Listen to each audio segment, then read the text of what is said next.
Hello everyone, BBEnk here, and I'm going to show you how to make a scrolling ground or scrolling background. Very simple, that just loops over and over. You can use this for parallaxing and all that.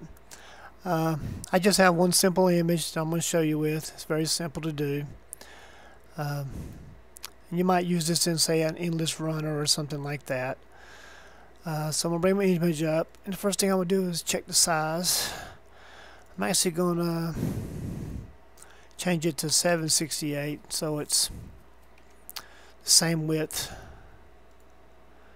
and I'm going to change that down to 256, and then actually I did it backwards. I meant to make that 1536. And I want this to be tiled, and I want it to be 768. That way it's basically two images tiled to 1536. So if I put it on the screen, I'm going to hit revert to prototype. So right now it's not where I want it. Obviously here's the center is at 0, but I'm going to put the center over here at 768. So 768, and it's 256, so I'm going to make it 128 height so it sets on the screen correctly. So here it is, and here's your center. So what we're going to do is just make this loop over and over.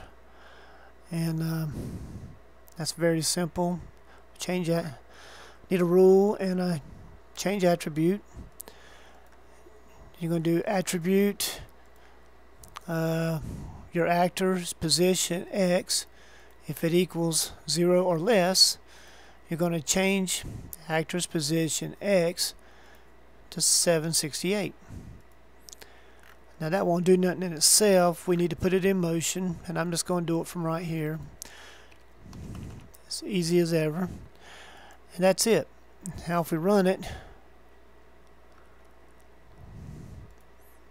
and okay, what happened? Did I forget to do something? Minus movable.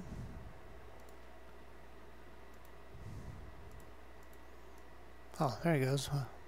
Oh, I know what it was. I should have hit the reset button. But as you can see, it just now loops over and over. Perfectly smooth. And you can make it go faster.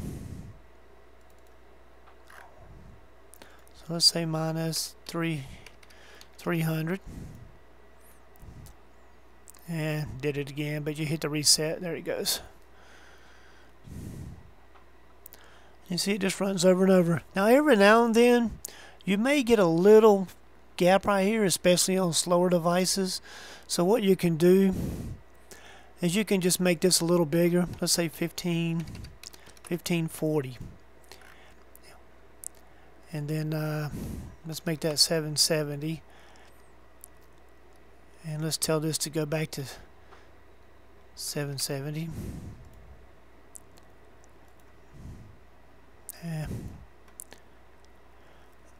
And that a lot of times will help get rid of that gap if you have one in there.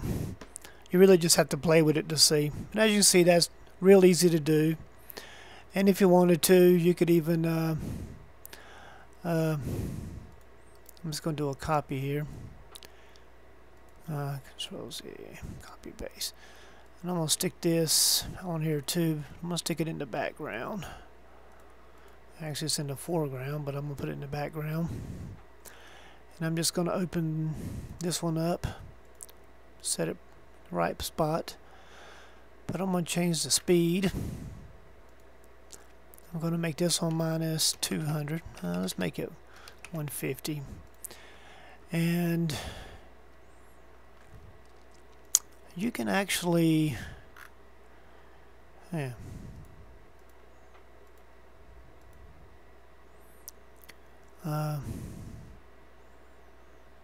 actually gonna set it off center just a little bit. That way it looks different. And now when we run it, reset again. You can start to get a parallax scrolling.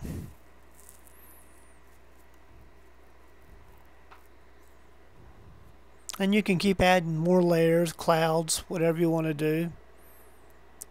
So if you wanted to add a, you know,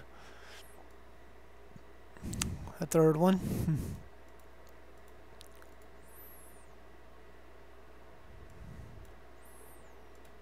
You can do that. Make it just a little bit lower.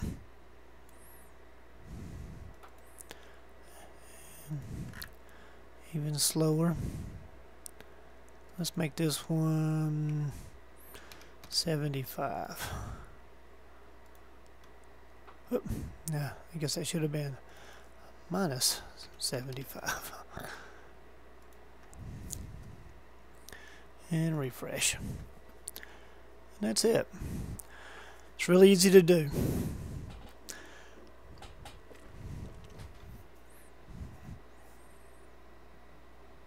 And that's it. That's all there is to it. And that will be it.